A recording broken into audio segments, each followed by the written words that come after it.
Hello students, in previous lecture we had seen the statement pattern, three types of statement pattern: tautology, contradiction, contingency, logical equivalence, and we had started with the exercise 1.2 and we had completed the question number 1 in which we have to draw the truth table of the given statement.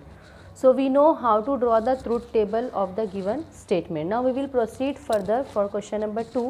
In this question number 2, using truth table prove the following logical equivalence. Using truth table prove the following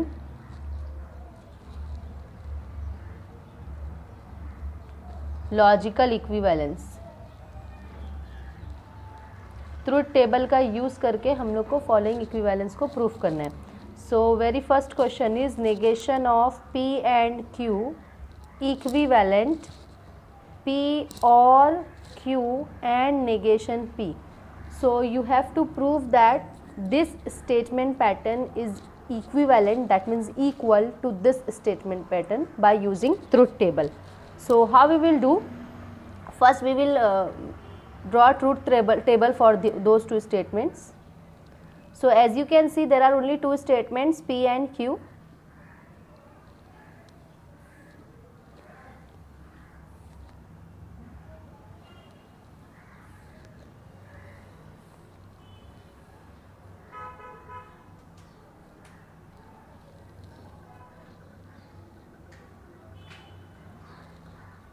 Okay, so P,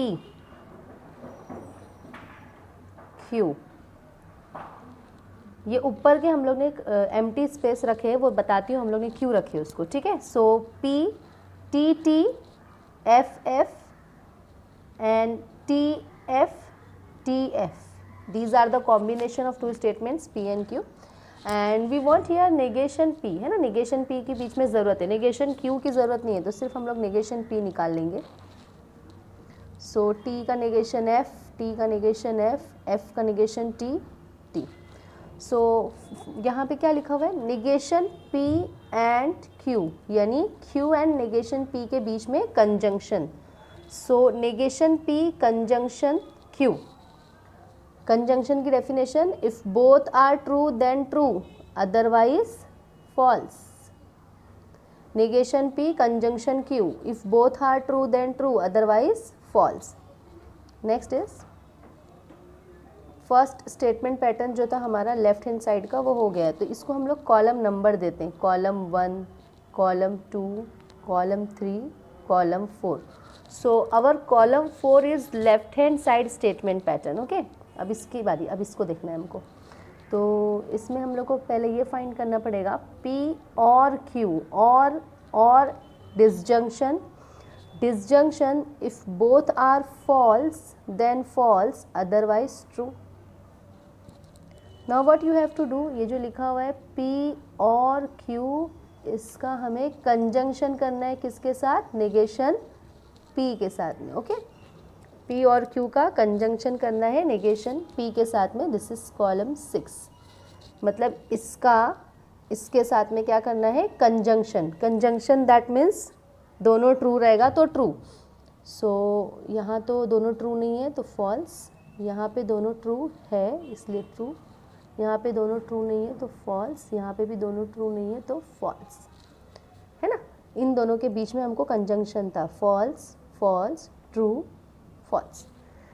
So as you can see, all the entries in the column 4 and column 6 are identical. Column 4 हमारा left hand side statement pattern था and column 6 is our right hand side statement pattern. If you can see, column 4 is F, F, T, F as well as column 6 is F, F, T, F. So by all the entries in the column 4 and column 6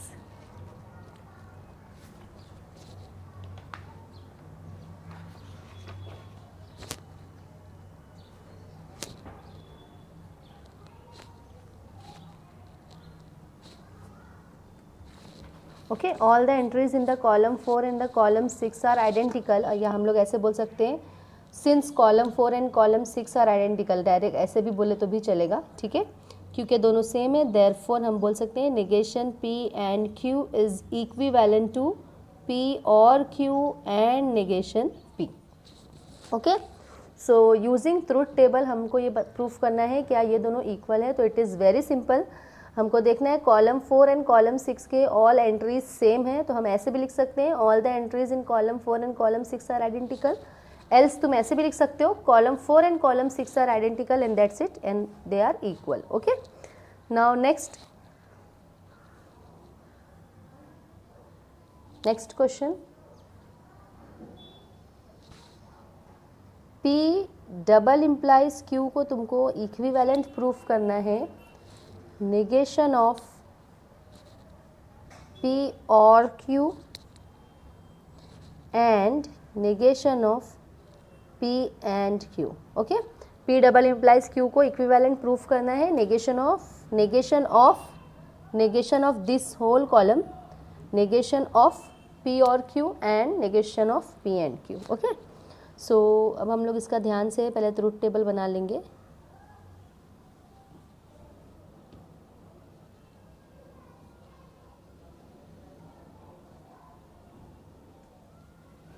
ये पहली line column number लिखने के लिए, फिर ये PQ लिखने के लिए, और 4 अपने पास पॉसिबिलिटीज़ है, 1 2 3 4। ओके, ये P है, ये Q है।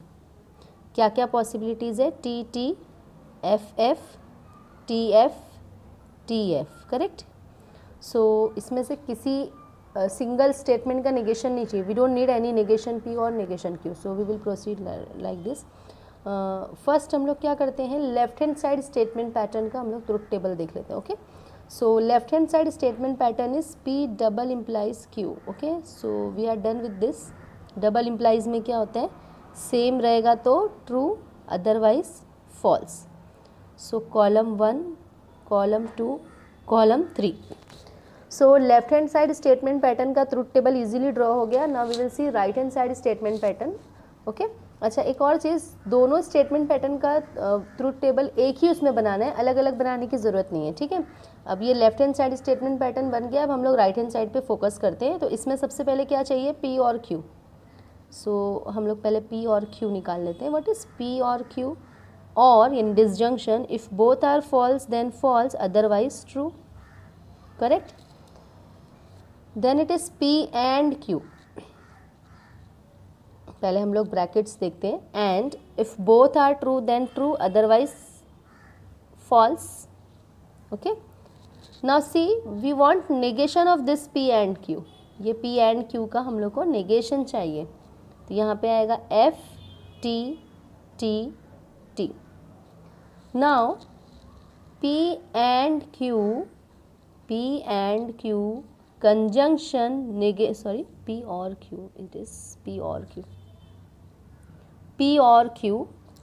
Q के साथ हमको कंजंक्शन करने का है negation of P and Q। Okay, क्या करना है हम लोग को, ये जो P और Q था उसका conjunction with negation of P and Q। Conjunction means if both are true then true, otherwise false. दोनों ट्रू कहाँ पे, इधर पे भी ट्रू है ना दोनों, अदरवाइज फॉल्स, है ना। P और Q conjunction with this, if both are true then true, otherwise false. So ये column 4, column 5, column 6, column 7। So अब लास्ट एक हमको ये करना है कि ये जो हमारा स्टेटमेंट पैटर्न था इसका हमको क्या चाहिए, अब पूरे का negation. So negation of column 7 लिखोगे तो भी चलेगा, मतलब जो कॉलम 7 है उसका हमको सिर्फ नेगेशन करना है। अदरवाइज हम लोग लिख भी सकते हैं नेगेशन ऑफ P और Q and negation of P and Q। यानी ये जो हम लोग ने फाइंड किए हैं, हमको इसका क्या करना है, अभी नेगेशन फाइंड करना है।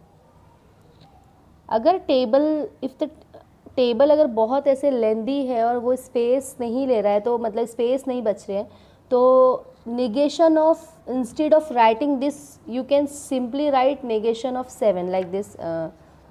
You can write like ऐसे negation of 7, मतलब कॉलम 7 का नेगेशन। अगर ऐसे होता है एग्ज़ाम में ये टेबल इतना लेंदी है कि वो उसमें नहीं हो रहा है और थोड़ा ही कुछ हमारा बाकी है, तो we can write like negation of 7, मतलब कॉलम 7 का हम लोग नेगेशन कर रहे हैं। So negation of F is T, F T, okay, very simple.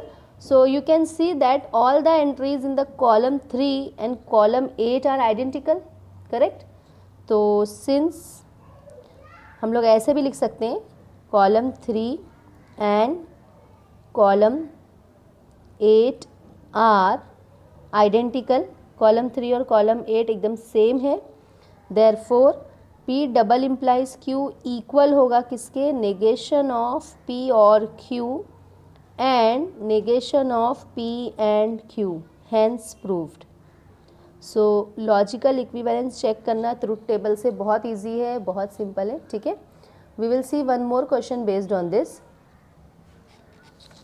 अभी हम लोग क्या करते हैं, P Q R ऐसे 3 वाला लेते हैं, 3 स्टेटमेंट लेते हैं, ठीक है। सो what we'll do, okay,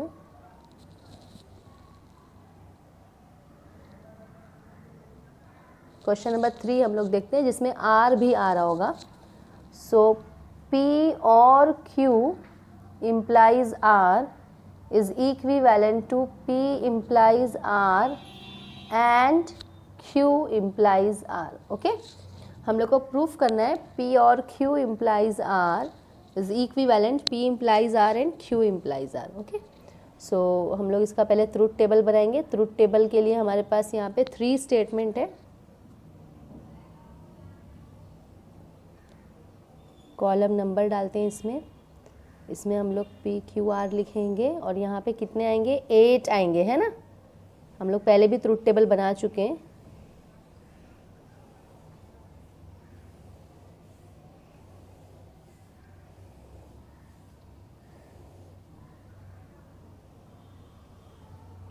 पहला हम लिखते हैं P,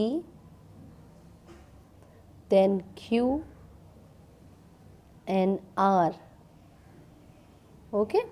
So what are the possibilities, okay। So T T T T, F F F F, correct, then T T F F T T F F and last T F T F T F T F, very easy। So you can write column number here, column 1, column 2, column 3, okay। So we will proceed one by one। First what we will do, left hand side statement pattern, okay। So left hand side statement pattern के लिए हम लोग को क्या चाहिए, सबसे पहले P और Q, और that means disjunction। disjunction means what, if both are false then false। So P और Q के बीच में डिसजंक्शन, दोनों फॉल्स है तो फॉल्स, दोनों फॉल्स है तो फॉल्स, और कहीं पे भी दोनों फॉल्स नहीं है तो ट्रू। P Q के बीच में disjunction, disjunction means if both are false then false, बाकी कहीं ऐसा कॉम्बिनेशन नहीं तो ट्रू। सो P और Q implies R, so this is our left hand side statement pattern we had completed।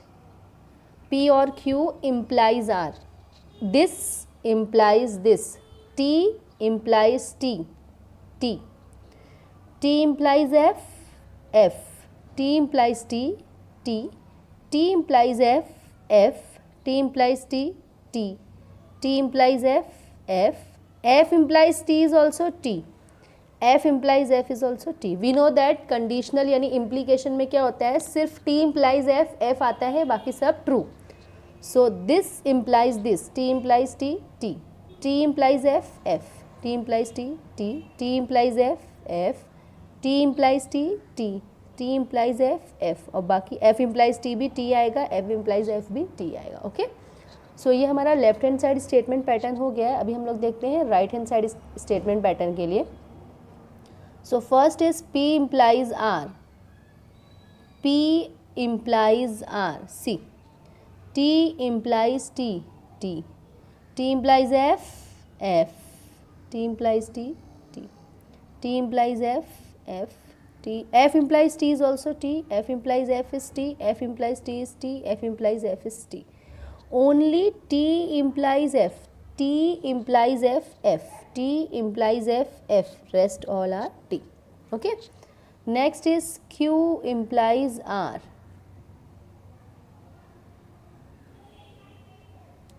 T implies T, T. T implies F, F. F implies T, T. F implies F, T. T implies T, T. T implies F, F. F implies T, T. F implies F, T. So only T implies F is F. Rest all are true in conditional. Now what you have to do, column 6 हम लोग इसको ऐसे भी लिख सकते हैं, अगर हमारे पास स्पेस नहीं वहाँ पे ज़्यादा लिखने के लिए, तो ऐसे भी लिख सकते हैं कि कॉलम 6 में कंजंक्शन करने का है किसको, column 7. That means there is conjunction between column 6 and 7. ऐसे भी लिख सकते हैं. और अगर स्पेस है हम लिख सकते हैं तो हम लिखेंगे P इम्प्लाइज R, यानी कॉलम 6 में कंजंक्शन करना है Q इम्प्लाइज R को. दैट मीन्स कॉलम 6 और कॉलम 7 के बीच में क्या आएगा, conjunction. Conjunction, if both are true then true, otherwise false. False, ये ट्रू, ये false. True, false, true, true. So if you see column 5 and column 8 दोनों सेम है, तो since all the entries in column 5 यानी कि left hand side statement pattern and column 8 right hand side statement pattern are identical, therefore P or Q implies R is equivalent to P implies R and Q implies R.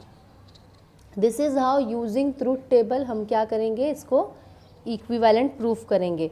So there are two logical statement, left hand side statement pattern, right hand side statement pattern. इसको हम लोग को using truth table logically equivalent proof करना है.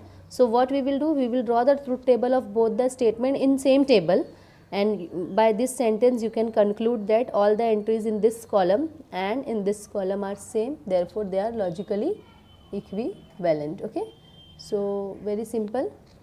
Now we will proceed further for the question number 3. Question number 3 is very simple. Examine whether each of the following statement pattern, examine whether each of the following statement pattern is tautology or contradiction और contingency. Okay हम लोग को सिर्फ देखना है कि नीचे जो स्टेटमेंट पैटर्न है वो टॉटोलॉजी है, कॉन्ट्राडिक्शन है और कॉन्टिंजेंसी. तो हम लोग ने प्रीवियस लेक्चर में देख चुके हैं कैसे चेक करते हैं. अगर सब ट्रू रहता है तो टॉटोलॉजी, सब फॉल्स रहता है तो कॉन्ट्राडिक्शन, अगर ट्रू फॉल्स मिक्स रहता है तो that means neither tautology nor contradiction रहता है तो कॉन्टिंजेंसी.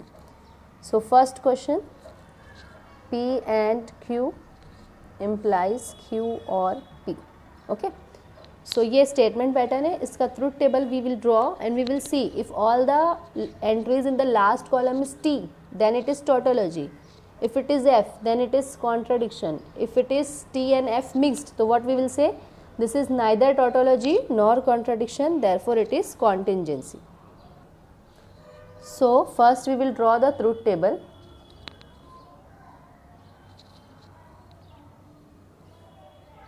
Solution,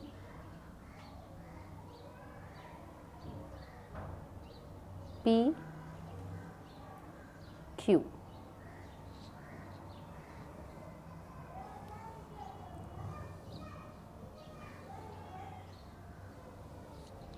Okay, P Q. So what are the possibilities for P and Q? See, T T F F T F T F, correct? So P and Q, and means conjunction, both are true then true, otherwise false. Next is Q or P, so or means disjunction, if both are false then false, otherwise true. Lastly what we have to do, P and Q implies Q or P?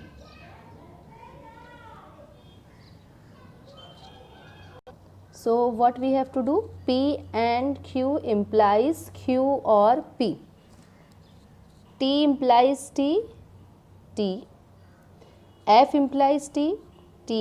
F implies T, T. F implies F, T. Since implication में only T implies F is F, बाकी सारे combination true होते हैं. Okay, so it is very simple. सबसे पहले हम लोग को एक गिवन स्टेटमेंट पैटर्न है and we want to check it is tautology, contradiction और contingency. So what we will do? First we will draw the truth table for the given statement. So we had draw this in the question number 1. Already you had seen how to draw the truth table. So all the entries are true. That means it is tautology. So हम लोग लिखेंगे all the truth values in the last column. Last column जो रहता है वही हमारा statement pattern होता है ना, तो last column are T, hence it is tautology. क्योंकि सारी वैल्यूज ट्रू हैं, therefore it is tautology. Okay, now we will go for the next question, question number 3, question number 2.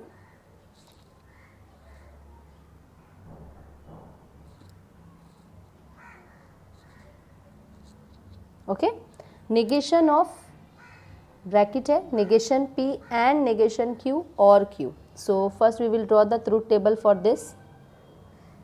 So truth table हम लोग पहले बनाएंगे. Truth table for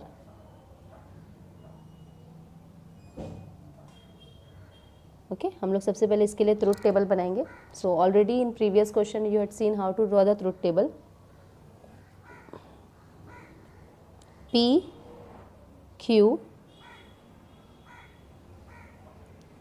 1 2 3 4. okay, so T T F F T F T F. okay, if you see carefully we need negation P and negation Q both, so we will find the negation. negation P क्या हो जाएगा? F F T T and negation Q F T F T. दोनों का हमने negation निकाल दिया. Now next is small bracket, negation P and negation Q. negation P and negation Q के बीच में we want conjunction. In conjunction if both are true then true, otherwise false. Done with this. आगे हमको क्या करना है? इस bracket का भी negation. So negation of negation P and negation Q.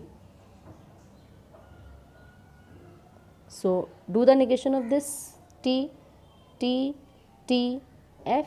okay, now negation of negation P and negation Q, ये जो हम लोग ने फाइंड किए दिस, ये जो हमने फाइंड किए इसका डिसजंक्शन करना है हमको किसके साथ में? Q के साथ में. Okay, so this disjunction with Q. Disjunction means अगर दोनों फॉल्स रहेगा तो फॉल्स. सो दोनों फॉल्स, यहाँ दोनों फॉल्स है. This disjunction with Q, false false false. दोनों फॉल्स नहीं है, दोनों फॉल्स नहीं है, दोनों फॉल्स नहीं है, मतलब क्या आएगा? T. So as you can see यहाँ पे टॉटोलॉजी और कॉन्ट्राडिक्शन दोनों भी नहीं आ रहे हैं. ओके, मतलब मिक्स है यहाँ पे. तो what it will be contingency. Okay, so हम लोग लिखेंगे since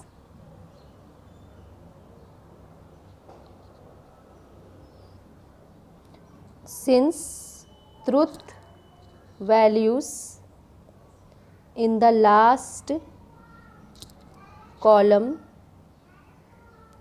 are not same. Last column की ट्रूथ वैल्यू सेम नहीं है, therefore it is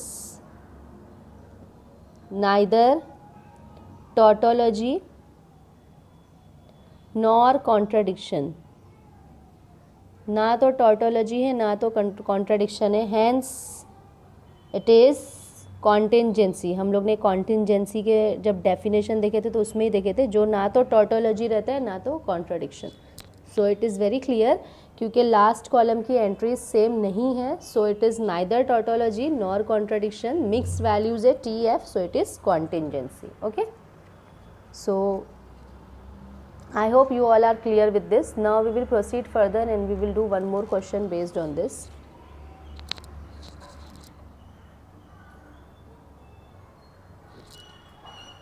अभी हम लोग R वाला भी ले लेते हैं. 3 statement. P implies negation Q और R double implies negation of P implies Q implies R. Okay, see the question. P implies negation Q or R, double implies negation of P implies Q implies R. So first you have to draw the truth table for this. Truth table हम लोग पहले इसके लिए बनाएंगे.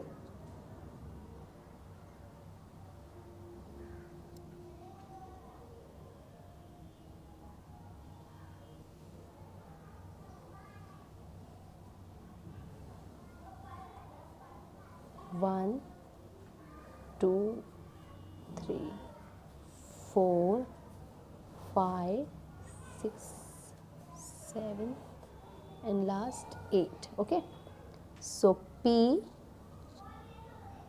Q R, 3 statement है ना, P Q R.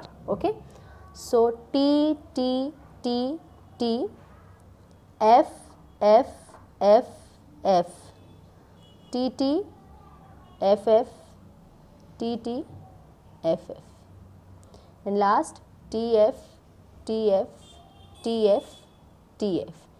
So इस तरह सारे कॉम्बिनेशन रेडी है P Q R के. So we will proceed one by one. First we will get this bracket and then this bracket and in between double implication. Okay, so first what we will find, negation of Q. Okay, first you have to find the negation Q before you start anything. So negation Q. Okay, so Q is F F T T F F T T है ना. negation Q हमने निकाल दिया. We want only negation Q here. Okay, so negation Q और R, that means negation Q and R के बीच में we want disjunction. negation Q और R, disjunction if both are false then only false, otherwise true. So both false यहाँ है, यहाँ है, so बाकी सब क्या आएगा, true. So one more thing for this bracket, P implies negation of Q or R. So P implies negation of Q or R. T implies T, T. T implies F, F. T implies T, T. T implies T, T. F implies T, T. F implies F, T. F implies T, T. F implies T, T. Only T implies F is F, rest all the combination in conditional or implication is T, है ना. Conditional में only T implies F is F, rest all combination are true. So T implies F सिर्फ एक ही जगह है F, बाकी सब true. Okay, so ये हम लोग इस ब्रैकेट का काम कर चुके हैं. Now we will proceed for this. First you have to do the small bracket. Q implies R, conditional between Q and R. Q implies R. T implies F, F. T implies F, F. बाकी कहीं पे भी T implies F नहीं है. Okay, T implies F, F. T implies F, F. Rest all are true. इस तरह हम लोग ट्रूथ टेबल बनाएंगे तो इजीली बन जाता है. Next what you have to do, so by this we will complete our second, by this we won't complete our second bracket. One more step is there, you have to do the negation of this. Okay, so now see here, P implies Q implies R. Okay, so P implies this, T implies T, T. T implies F, F. T implies T, T. T implies T, T. F implies T, T. F implies F, T, F implies T, T, F implies T, T. So you can see P implies this, so only T implies F is F, rest all will be true. So next what we have to do, you have to do the negation of this, negation of P implies Q implies R. Okay, हम लोग को क्या करना है, इसका negation निकालना है, ठीक है। अगर हम लोग हम लोग इसका ये जो ब्रैकेट फाइंड किए हैं इसका एक बार नेगेशन करना है, तभी हम लोग का ये कंप्लीट हो जाएगा, ठीक है। So negation of this F T F F F F F F, मैं कॉलम नंबर डाल दे रही हूँ 1 2 3 4 5 6 7 8 9। अब हम लोग को यहाँ पे स्पेस नहीं है तो मैं यहाँ पे कॉलम 10 में यहाँ पे लिख रही हूँ, कॉलम 10 हम लोग यहाँ अलग से बना रहे हैं।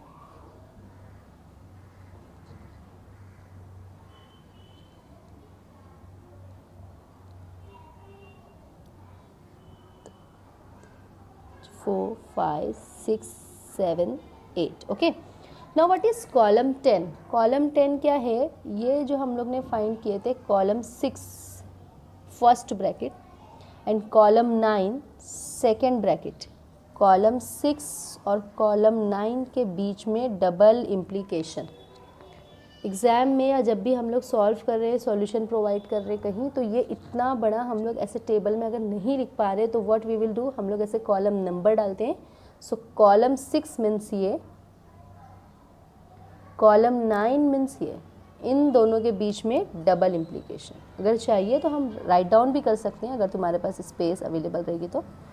P implies Q negation, P implies negation Q और R, double implies negation of P implies Q implies R। मतलब हम लोग कॉलम 6 और कॉलम 9 के बीच में डबल इम्प्लीकेशन कर रहे हैं। सो डबल इम्प्लीकेशन क्या होता है, अगर दोनों सेम रहता है तो ट्रू, अलग अलग रहता है तो फॉल्स। तो अगर हम यहाँ पे देख रहे हैं तो कहीं पे भी दोनों सेम है क्या, सब अलग अलग है, मतलब सबके सब क्या आएगा, फॉल्स। क्योंकि डबल इम्प्लीकेशन में क्या होता है, अगर दोनों सेम रहता है तो ही ट्रू आता है, बट कॉलम 6 और कॉलम 9 के डबल इम्प्लीकेशन में हम देख रहे हैं तो सब अलग अलग ही आ रहा है, कहीं पे भी सेम कॉम्बिनेशन नहीं आ रहा है। टी यहाँ पे टी रहेगा तो यहाँ एफ, कहीं पे भी सेम नहीं आ रहा है, so it is false.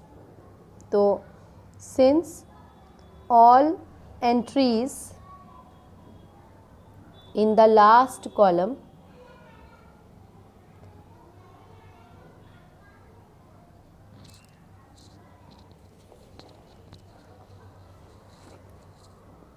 All the truth values लिखना चाहिए था, all truth values in the last column is F. Entries हम लोग उसमें लिखते हैं जब हम लोग इक्विवेलेंट चेक करते हैं, तो ये कॉलम और ये कॉलम की एंट्रीज सेम है, that means they are equivalent, ठीक है। इसमें हम लोग क्या लिखते हैं, since all truth values in the last column is F, therefore, या फिर ऐसा लिखो hence it is contradiction, okay. क्योंकि सबके सब फॉल्स आया है, देयरफॉर ये कॉन्ट्राडिक्शन है, ठीक है।